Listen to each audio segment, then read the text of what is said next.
Conakry, 15 octobre 2015. Bonsoir, merci de votre attention. La situation sécuritaire évolue à Conakry.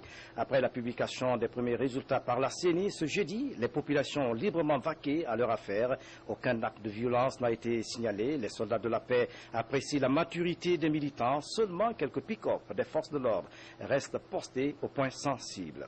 Alia Kamara fait le point. Jeudi après-midi, sur la route Le Prince, au lendemain de la proclamation des premiers résultats partiels par la CENI, l'inquiétude règne ici et les citoyens vaquent librement à leurs occupations. Le petit commerce est ouvert, la circulation fluide et le moral serein. À intervalles réguliers, des équipes de l'UCEP, unité de sécurisation de l'élection présidentielle, postées le long de la route, surveillent le trafic routier et les mouvements des citoyens. Plus loin, dans la commune de Kaloum, une équipe est installée dans ce bureau. Elle analyse et traite les informations de terrain au fur et à mesure qu'elle les reçoit avant de les transmettre au commandant de l'unité. Nous voyons des jeunes avec des blocs de cailloux, ils jettent partout. Nous voyons des jeunes qui s'attaquent à des marchés, à des boutiques. Nous voyons des jeunes, en réalité, qui se prêtent au vandalisme. Ça, il faut le dire, en face de la communauté nationale et internationale, ce n'est pas ce qui devrait se passer maintenant. Nous avons pensé que dès lors que les résultats sont remontés, on allait, n'est-ce pas, continuer à observer cette discipline qui a caractérisé vraiment le jour du vote jusqu'à la proclamation des résultats et pourquoi pas au-delà. Les trois composantes, police, protection civile et gendarmerie, travaillent de concert sur le terrain pour sécuriser les citoyens et leurs biens tout au long de ce processus électoral. Le chemin est encore long, mais l'UCEP mesure parfaitement la délicatesse de sa tâche en cette période. Nous sommes une république qui est régie par des lois, des règles et des règlements. Je ne vois aucune raison pour un citoyen qui a fini de voter de se retourner dans la rue. Lorsque le citoyen finit de voter, il a juste besoin d'attendre qu'on lui donne le résultat de son vote. Gendarmes, policiers et sapeurs-pompiers continuent de veiller au grain. Sur le terrain, les agents sont toujours en état d'alerte, conscients que la cité a besoin de garder son calme et sa sérénité au lendemain du scrutin présidentiel. Le fair-play électoral. Après le scrutin du 11 octobre, les voix s'élèvent pour la préservation de la paix en Guinée. Malgré les irrégularités signalées sur le processus électoral, l'une des candidats de l'opposition se désolidarise de ses pairs et s'adresse au peuple de Guinée. Dans cette déclaration, Marie-Madeleine Valérie Joubaté appelle les Guinéens à la retenue et au calme. Nous vous proposons un extrait. Elle est au micro de nos confrères d'Évasion Guinée. Regardez. Vous savez, en Afrique, la majorité des élections se passent comme celle de la Guinée. Donc nous avons deux choix. Nous avons soit on accepte les résultats des élections, soit on les refuse. Et quand on les refuse, quand on est des gens civilisés, on passe par les tribunaux, on passe par les juridictions, on passe par la Cour constitutionnelle et on peut encore passer par la CEDEAO. Maintenant, si on estime que ces juridictions sont corrompues, je pense que la sagesse nous demande de nous abstenir, de demander aux gens de sortir dans la rue. Vous savez, mes enfants sont en Europe. Je ne mettrai jamais mes enfants en première ligne pour aller descendre dans la rue pour se faire tuer. En tant que maman, je ne le ferai pas. Donc je ne demanderai pas non plus aux enfants des autres de descendre dans la rue en sachant très bien ce qui risque de se passer. Je pense que nous avons des responsabilités quant à la quiétude de notre pays. Si nous aimons notre pays, je pense qu'on doit s'abstenir de toute tentative de déstabilisation de notre pays. Parce que ce que certaines personnes veulent faire, c'est déstabiliser la nation et c'est déstabiliser la sous-région. On sait quand ça commence une guerre, mais on ne sait jamais quand la guerre se termine. Donc je ne me mettrai pas dans ça. Alors si vous dites que ça c'est se désolidariser, oui, je me désolidarise totalement de ce genre d'action. Je marche dans la droite ligne de Mahatma Gandhi, qui a demandé l'indépendance de l'Inde. L'Inde a été colonisée pendant longtemps. Il a demandé l'indépendance de l'Inde et il a prôné la non-violence. Martin Luther King s'est battu pour les droits civiques des Noirs aux États-Unis. Il a été accusé de traite par les Black Panthers, mais aujourd'hui, les Noirs américains votent, ils ont leurs droits. Ce monsieur, il a donné sa vie pour cela. Je suis prête à donner ma vie pour ce pays, pour que la quiétude reste dans le pays.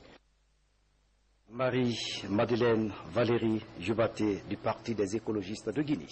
La mission d'observation électorale de la CEDEAO salue la maturité du peuple de Guinée qui s'est rendu massivement aux urnes dans le calme et la sérénité.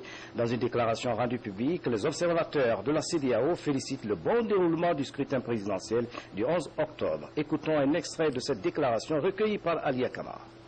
Other observer missions, my dear colleagues. La mission d'observation de la CEDEAO note que l'élection présidentielle du 11 octobre 2015 en Guinée s'est déroulée dans l'ordre, le calme et la paix. La mission d'observation électorale a observé une large participation des électeurs dans la plupart des bureaux de vote visités. La mission d'observation de la coalition des filles et femmes de Guinée pour la présidentielle du 11 octobre était ce jeudi face à la presse. Les 2000 observateurs de la case de veille ont fait état des anomalies lors du jour du scrutin, mais des anomalies qui ont été vite corrigées par la CENI. La COFIG appelle les leaders politiques à faire montre de citoyenneté après la proclamation des résultats. Voici le reportage signé de Abdul Karim Kamara. Comme les autres missions d'observation, la COFIG, elle aussi, n'a pas failli à la tradition. Les 2000 observateurs de la case de veille estiment que les anomalies constatées le jour du scrutin ont été un préjudice pour les 8 candidats. L'observation citoyenne dit avoir remonté toutes les informations afin que la CENI corrige au plus vite ces anomalies. Nous avons dépêché 2 missions de haut niveau à la CENI pour lui dire ce qui n'allait pas. Et nous nous sommes réjouis que la CENI ait réagi. Parce que ça permet à beaucoup de Guinéens de voter. Et les tensions qu'on avait constatées ça et là dans la matinée ont pu être contenues. Et les Guinéens ont pu voter, en tout cas un maximum de Guinéens ont pu voter. 5 jours après la tenue du scrutin, la coalition Filles-Femmes de Guinée suit ses missions de plaidoyer pour des élections apaisées. Elle appelle les militants de tous bords à la retenue. C'est d'appeler les Guinéens à vraiment préserver la paix, à attendre calmement les résultats et surtout penser qu'une élection, c'est une étape dans la vie d'une nation. Ce n'est pas une fin et que le perdant d'aujourd'hui peut être le gagnant de demain. Je voudrais dire aux jeunes de garder espoir et de croire en leur pays. Ce n'est pas facile tous les jours, mais un pays est précieux. C'est notre bien que nous avons en commun. Et ils sont appelés demain à devenir des présidents, des chefs de parti, des ministres et des gouverneurs. Enfin, la case de veille n'a pas manqué de faire part de son regret, celui de voir les femmes absentes dans la gestion des bureaux de vote. Attendre calmement les résultats à la paix. La COFIG appelle donc à la paix. La Guinée est notre patrimoine qu'il faut jalousement préserver. Le président de l'Assemblée nationale appelle les acteurs politiques et leurs partisans à la paix et à la cohésion sociale. L'honorable Claude Kori-Kounyano demande aux Guinéens de privilégier le dialogue pour résoudre nos différends. Ablaye Diallo, reportage. Au moment où la Commission électorale nationale indépendante proclame les résultats provisoires de l'élection présidentielle du 11 octobre dernier, les appels à la paix se multiplient pour calmer les esprits des uns et des autres. C'est dans ce cadre que le président de l'Assemblée nationale invite les Guinéens à privilégier la paix et l'amour de la patrie. Qu'on se mette au travail pour construire ce pays-là. L'honorable Claude Kori-Kounyano exhorte les leaders des partis politiques à sensibiliser leurs militants sur les vertus de la démocratie et à regarder la Guinée en face. Les partis politiques sont grandement responsables. Il suffit qu'ils interviennent, qu'ils lancent un appel aux militants pour que la paix revienne. Faites en sorte que y ait la paix. Parce que comme je l'ai dit, tout au long de la campagne, dans les différentes circonscriptions électorales où j'ai évolué, sans la paix, nous ne pouvons pas ensemble construire la Guinée. Aujourd'hui, plus que jamais, la Guinée a besoin de ses fils pour renforcer la citoyenneté et pour cultiver la paix et l'unité. Des notions sine qua non pour le développement socio-économique de la nation. La paix, rien que la paix. La première dame de la République invite la classe politique guinéenne au maintien de la paix et la quiétude sociale. Aya Yene Condé sensibilise et véhicule des messages de paix à l'endroit de la population. La démarche vise à renforcer le tissu social pendant cette période électorale. Ali Badara Condé fait le point. La paix en Guinée passe avant tout par le pardon, l'acceptation de l'autre et la reconnaissance des droits des uns des autres.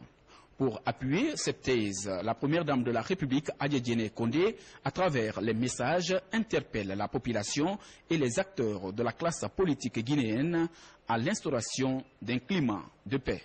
Ma voix ne suffit pas pour élire un député ou un président de la République. Seule celle du peuple compte. Je suis pour la paix. Je reste avec le peuple et je respecte son choix. En véhiculant ces messages de paix, Aya Yene Condé a mis un accent particulier sur le rôle que doivent jouer les femmes pendant cette période électorale en Guinée. Femmes de Guinée, la paix est la sève nourricière de nos familles, de notre nation. Préservons-la. La paix sans l'autre n'est nullement durable. Nous devons tous désapprendre la guerre et apprendre la paix. Une déclaration faite durant la session de l'ONU sur le droit humain à la paix en mai 2011. Et puis dans le même registre, les responsables de l'Église catholique multiplient les appels à la paix. Ce jeudi, ils ont échangé avec les jeunes des partis politiques en lice pour les inciter à cultiver l'amour, la tolérance et le dialogue.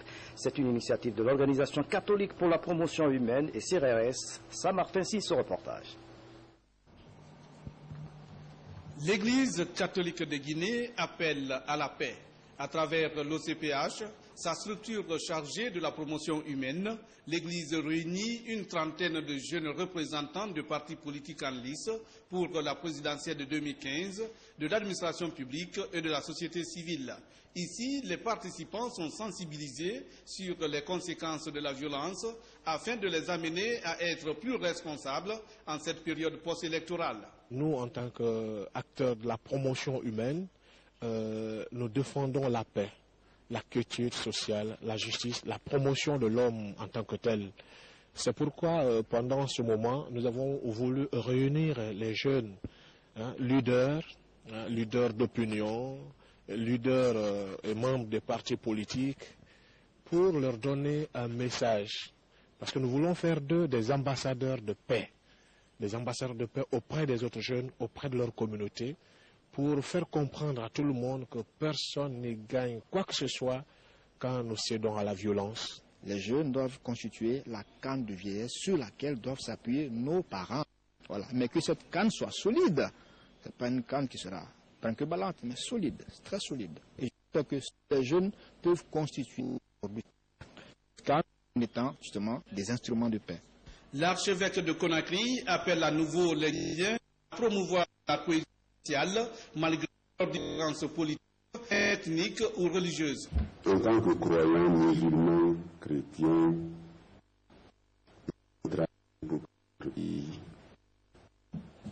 soit un beau pays, un pays où il fait vivre, un pays où les habitants se aiment, un pays où les habitants construisent pour les générations à venir.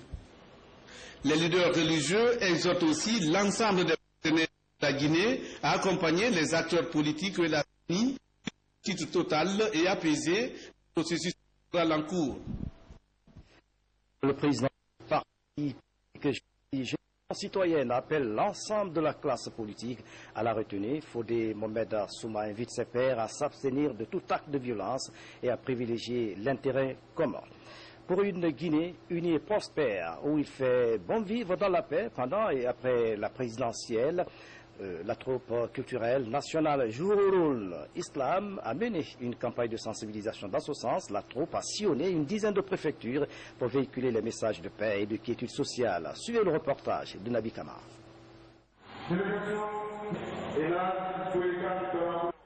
Les enjeux de l'élection présidentielle 2015 en République de Guinée. C'est le thème des conférences de sensibilisation organisées et animées récemment dans 10 préfectures par la troupe culturelle nationale Jourul Islam. Pour cette ONG, c'était une façon de contribuer à l'organisation de l'élection présidentielle apaisée, libre, transparente et crédible dans notre pays. Créer et renforcer le climat de solidarité entre les couches sociales, promouvoir la paix et la stabilité politique, encourager les investisseurs et les bailleurs de fonds à venir investir en Guinée.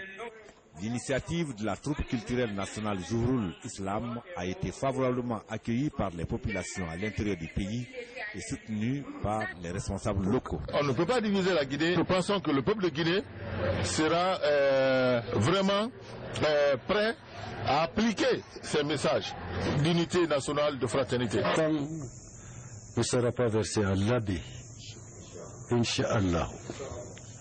Grâce à des messages du genre et aux bénédictions de nos religions. La troupe culturelle nationale Jourul Islam estime donc que les résultats du vote du 11 octobre 2015 seront acceptés dans la paix et la quiétude dans le pays. L'autre temps fort de cette édition, le projet de construction de près de 800 logements se poursuit. Les promoteurs et les partenaires se sont rendus sur le site qui doit abriter ces infrastructures dans le quartier Keteya à Dubreka. Ce projet requiert l'attention du gouvernement. La population fonde de l'espoir sur ce projet. Reportage Aïssato Omoyalo, Bernard Tonguino. 68 logements sociaux vont être construits sur ce site de Keteya dans la commune de Dubreka. Le projet est piloté par l'ONG Association pour le développement de l'habitat. 50% de ces logements vont être attribués aux enseignants. Ce projet de Keteya, qui est le chantier de l'espoir, c'est-à-dire le projet de la cité de l'éducation, ouverte à toutes les autres catégories de travailleurs, parce que la moitié des logements ira aux autres travailleurs, alors que la première moitié sera pour les enseignants. Le sentiment que j'ai en définitive, c'est que l'espoir se concrétise, c'est que la porte est ouverte au chantier de construction de logements sociaux des organisations syndicales de la Guinée, un programme qui vise la construction de 100 000 logements. L'objectif de ce projet est de couvrir les phases du projet, c'est-à-dire les différentes phases du projet qui concernent le financement des ayants droit, en fait, le financement de la clientèle. Parce que tout projet doit déjà être, la clientèle doit savoir ce qu'elle doit faire. Dans notre cas, c'est sociaux, c'est des fonctionnaires, c'est des gens qui n'ont pas le cash et qui sollicitent avoir des maisons. Et ça, il y a un schéma à mettre en place que nous sommes en train de finaliser avec ces différentes. Le projet suscite l'intérêt de certaines banques et assurances pour la construction de ces infrastructures. À la découverte du site, les représentants de ces structures se disent impressionnés. Je pense que c'est une première en Guinée, le fait d'inculquer aux Guinéens l'esprit de l'habitat social pour venir en aide au bien-être des populations riveraines. Non seulement ça contribue non seulement au développement rural, à la construction de nouvelles villes. Donc c'est pourquoi nous sommes là pour être actionnaires dans ce projet, participer au développement du Guinéen. Nous sommes très agréablement surpris et nous avons été contactés pour qu'on soit accompagnateurs de ce projet, pour qu'on soit acteurs majeurs de ce projet. Parce que comme vous le savez, notre métier c'est d'accompagner des investisseurs, notre métier c'est d'accompagner les opérateurs économiques. Ces logements sociaux seront réalisés par une entreprise portugaise pour une durée d'exécution de 31 mois. Les élèves reprendront bientôt le chemin de l'école. Les autorités de l'éducation ont pris des dispositions pour assurer l'ouverture des classes. À Dixine, une nouvelle école pour les tout-petits a été inaugurée ce jeudi. Cette école porte le nom de l'historien Ibrahima Baba Kaki. Voici le reportage de Yaya Silla. Cette école s'appelle désormais Groupe scolaire Ibrahima Baba Kaki. Situé au quartier Dixine-Bora, dans la commune de Dixine, le groupe scolaire Ibrahima Baba Kaki compte 15 salles de classe. Les meilleurs investissements qu'un opérateur économique puisse réaliser se retrouvent dans le secteur de l'éducation. Qui a créé une école a le mieux contribué au développement du pays. Le groupe scolaire Ibrahima Baba Kaki s'apprête à ouvrir ses portes pour l'année scolaire 2015-2016. Le ministre de la Communication se réjouit et lance un appel aux enseignants. Je voudrais d'abord saluer et féliciter les enseignants guinéens qui sont en train de travailler tous les jours pour la formation de nos enfants. C'est pour leur dire aussi de continuer non seulement à enseigner la science, mais aussi à apprendre les enfants à considérer ce que nous avons le plus, c'est-à-dire notre patrie, l'amour de la patrie, le civisme. Et ensuite, une école qu'on ouvre, c'est une prison qu'on ferme, dit un adage. Et pour cela, il faudrait que l'école réponde aux attentes de la population. Le groupe scolaire Ibrahima Baba Kaki est parmi ces nombreuses infrastructures scolaires de la capitale, prêtes à recevoir les élèves dès le premier jour de l'ouverture. Dernier virage de cette édition de la préfecture de Bamboum, les fidèles musulmans de Saramonsaya prônent la paix et la cohésion sociale. C'est à l'occasion du 3e Fidaou, retraite islamique qui vient de s'achever. Ils ont imploré la grâce divine pour qu'il répande sa miséricorde sur la Guinée. Mamadou Patebali. C'est dans cette légendaire mosquée fondée il y a plus de 300 ans que les fidèles musulmans de Fodé Laminaya, dans la sous-préfecture de Saramoussaya, préfecture de Mamon, se sont donné rendez-vous jeudi et vendredi dernier. Ils étaient venus des 4 coins de la Guinée et de la sous-région pour prendre part au 3e Fidao, ou la grande retraite islamique organisée sous l'égide du calife de Yalakoro d'Ingiraï, Elhadj Karamoko Dramé. Cette préoccupation consiste vraiment à récupérer les enfants de notre famille pour que l'harmonie, l'entente, implorer la grâce divine sur tout le monde, sur la famille, sur les voisins, pratiquement dans tous les pays.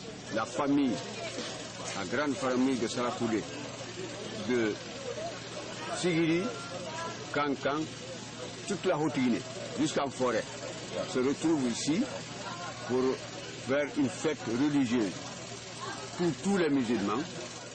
Devant plusieurs personnalités du monde islamique et des cadres politiques et administratifs de Mamon, les fidèles de Fodé Laminaya ont, à travers des versets du Saint-Coran, imploré la grâce divine pour l'harmonie, l'entente et la prospérité entre tous les fils de la localité et la Guinée tout entière. Prospère plus que ça, et qu'il y ait de l'entente dans le pays. Alors que Dieu nous en garde du malheur. Nous voulons du bonheur dans ce village-là, surtout dans le pays entier. Nous avons lu le Coran, formulé des prières et des bénédictions pour nous, nos enfants et tout le peuple de Guinée, ainsi que pour le développement de notre village. Face à l'élection présidentielle du 11 octobre 2015, les khalifes, imams et prédicateurs de la localité ont exhorté les fidèles à cultiver l'esprit de cohésion et l'acceptation du verdict des urnes. Enfin, de 2 kilomètres de piste reliant Fodé Laminaya à la nationale Mahmoud Abola. Le Khatim Gouran, lu par le secrétaire général de la Ligue islamique sous-préfectorale de Saramoussaya, a mis fin à la rencontre. Prochain rendez-vous en 2016. Prière pour la paix du cœur. Mamadou Patebaldi, merci pour ce reportage. Dans un instant, vous pourrez suivre la proclamation de quelques résultats provisoires publiés par la CENI. C'est la fin de cette édition. À tous, merci de nous avoir suivis. Excellente soirée. Où que vous soyez dans le monde. À bientôt.